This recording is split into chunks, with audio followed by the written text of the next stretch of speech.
नमस्कार। आज हम आप सभी के समक्ष हैं। मेरे साथ हैं श्री आर एन अरविंद साहब, जो किसी परिचय के मोहताज नहीं हैं और पूर्व IAS रहे हैं और 5 जिलों में कलेक्टर रहे हैं। और आज का जो विषय है, हमारे इस चर्चा का जो विषय है, वो विषय है कि जो पेपर लीक हो रहे हैं, तो ये जो पेपर लीक हैं, ये इसे किस तरह से रोका जा सकता है?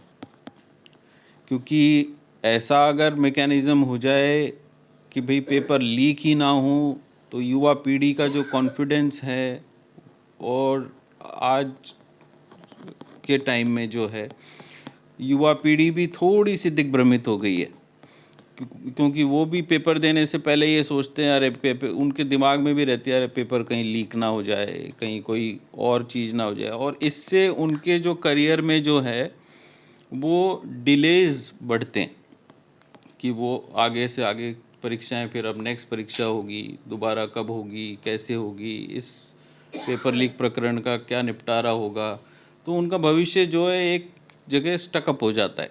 तो इसे रोकने के लिए पेपर लीक ना हो, सबसे पहली बात यही हो जाए, तो इससे और बढ़िया क्या चीज़ होगी, इसी के बारे में आज चर्चा करेंगे श्री आर एन अरविंद साहब।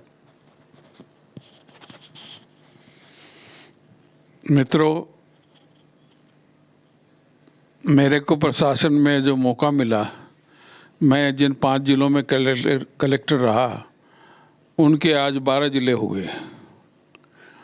तो काम करने का एक लिहाज से राजस्थान के करीब करीब 1/3 इलाके में मुझे मौका मिला। मैं मेरे अनुभव से ये कह सकता हूँ कि कई रास्ते हैं कि पेपर लीक की समस्या को रोका जाए। समस्या इसलिए गंभीर है, इससे अनिश्चितता इतनी बढ़ गई है कि विद्यार्थी और कंपटीशन देने वाले परीक्षार्थी न केवल भविष्य के प्रति आशंकित हैं, बल्कि उनमें एक सुरक्षा के खिलाफ असुरक्षा की भावना जो पैदा हो गई है, उसका इलाज होना बहुत ज़रूरी है। इसका सबसे सरल उपाय जो मेरे दिमाग में अभी है, जो मैं चाहता हूँ कि इसको पेपर छपवा के एडवांस में रखने से, बहुत से ऐसे चैनल हैं जिनके बारे में बहुत सतर्कता बरतनी चाहिए।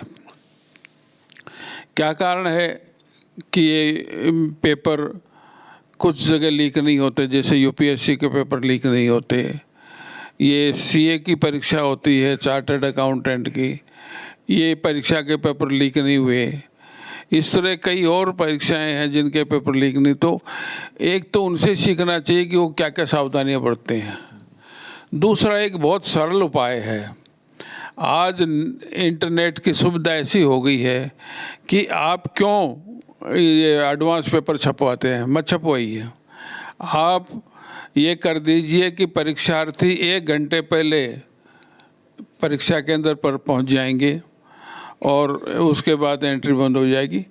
और आधा घंटा इस बात के लिए रखिए कि आप किसी एक केंद्र पर, सेंटर पर बैठकर सब जगह इंटरनेट से वो पेपर जो है वो कंप्यूटर पर डाल दें, और जिस जगह डाला गया है वो उस पेपर को या तो कंप्यूटर से परीक्षा ले लें, या नहीं लें तो वहाँ वो उसको साइक्लोस्टाइल करा के या उसको फास्ट प्रिंटिंग करा के और वहीं क्लास में वहीं दे दें। तो इस सारी प्रक्रिया में करीब 1 घंटा लग सकता है, पर उस 1 घंटे से ये गारंटी होगी, क्योंकि वो पेपर तो उसी वक्त चला है और परीक्षार्थी सब अंदर हैं, और पेपर कंप्यूटर पर डालने वाला एक ही यूनिट होगा। 1 आदमी हो, 2 आदमी हो, 4 आदमी हो, एक यूनिट होगा, और उसमें उनका संरक्षक होगा जो निगरानी में देखेगा। इसलिए ये तो बहुत सरल उपाय है। और तीसरा उपाय ये है कि इसको, ये जो पेपर है, इसको ABCD 4 हिस्सों में डाला जाए और पेपर को लंबा करा जाए, जिससे पेपर लीक करने वालों की आफत हो जाए कि क्या क्या लीक करें, उसमें पूरा कोर्स ही कवर्ड हो जाता है। ये छोटे छोटे जो उपाय मेरे समझ में आए हैं, मैं समझता हूँ सरकारों को इस पर विचार करना चाहिए। और सबसे आसान जो है कि वो आधे घंटे पहले पेपर को डाल दें इंटरनेट पर, और वो जहाँ परीक्षा केंद्र है उस पर लोड कर लें, और लोड करके उसको रीप्रिंट करके या रिसाइक्लोस्टाइल करके हाथ की हाथ लोगों में बांट दें। धन्यवाद। बहुत ही आपने जो उपाय बताया है बहुत ही कारगर उपाय है, और ऐसा करने पर पेपर लीक की चांसेस बिल्कुल ज़ीरो हो जाती हैं।